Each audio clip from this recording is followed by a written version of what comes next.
Bonjour Emmanuel. Bonjour Adrien, bonjour à toutes et à tous. Réouverture ce week-end samedi de l'hybride à Lille, des nouveautés à foison et une salle d'un nouveau genre. Oui, absolument. Alors l'hybride, on le connaît, c'est un lieu particulier.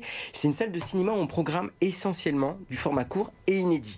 Depuis 2007, le lieu avait été devenu spécialiste des nouvelles images. Et puis depuis avril 2025, donc pratiquement un an, d'intenses travaux ont été réalisés pour proposer une nouveauté folle mise en place par les rencontres audiovisuelles. On les connaît bien ces rencontres audiovisuelles car ils animent nos murs. Tout à fait Adrien. Depuis 9 éditions, l'association propose chaque année, d'avril à octobre, du vidéomapping qui anime les murs des villes de la région. D'ailleurs, la prochaine édition, je peux vous donner la date, c'est le 10 et 11 avril, ça commence à Lille et puis après ça fait un petit tour des Hauts-de-France jusqu'au 16 et 17 octobre à Amiens. Alors, fin du suspense, les travaux sont terminés.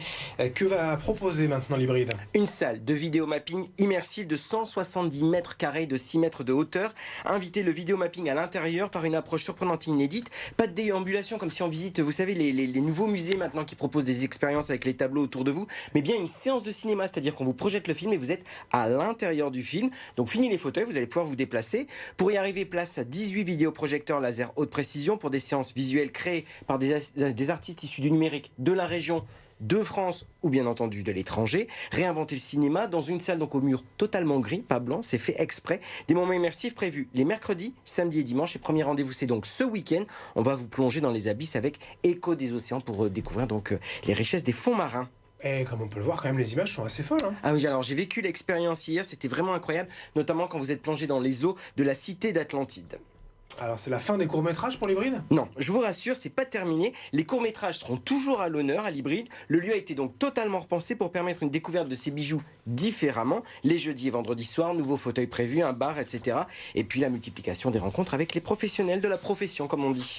Quelle programmation, d'accord. D'ailleurs, pour commencer en ce mois de mars. Eh bien, l'hybride va vous gâter avec des courts-métrages donc liés à la thématique de l'eau. Le programme est en train de s'afficher. Le 13 mars, 20h30, des regards autour de l'eau. Tarif unique de 6 €. Vous pouvez aussi vous abonner à un l'hybride si vous préférez. À la fin du mois, le 26 mars à 20h30, c'est le retour de la fête du court-métrage avec le rire dans les années 60. Et le lendemain, le vendredi 27, ce sera en haut de l'affiche. Et bien entendu, un spécial Kids dès 10h. Votre recommandation, Emmanuel, pour le jeune public? Oui, pour les plus jeunes, j'en parlais. L'hybride, n'oublie pas donc les enfants, avec un spectacle immersif également. Et si le lièvre attendait la tortue, par exemple, ou si la cigale passait l'hiver avec ses amis. Eh bien, vous l'aurez compris, l'hybride vous propose dès le 7 mars une revisite des récits des fables de La Fontaine. 5 fables qui vont se déployer autour de vous dans un univers bienveillant. C'est génial, c'est assez drôle, c'est même poétique. Tarif unique de 7 €, gratuit pour les moins de 3 ans. Toutes les infos billetterie sur le site de l'hybride. Voilà de bonnes raisons d'aller au cinéma. Si vous n'avez pas de place, vous pouvez pas voir les 100 communes, ou avant de voir les 100 derniers kilomètres, vous allez à l'hybride. Et puis voilà, puisque ce sont des séances de cinéma avec horaire fixe. C'est ça qui est génial. Parler de kilomètres, Emmanuel, on vous retrouve ce soir avec Théodore Anjon dans Oui. Vide en haut, un peu dans le passé. C'est Vide en temps. Absolument. Ce soir 19h30 pour cet épisode de Vide en haut. Vous en proposez plein d'autres en deux chevaux ou autres. Prochainement, la deux chevaux. Emmanuel, multicasquette. Merci pour ce plein écran, Emmanuel, à la semaine prochaine. À la semaine prochaine.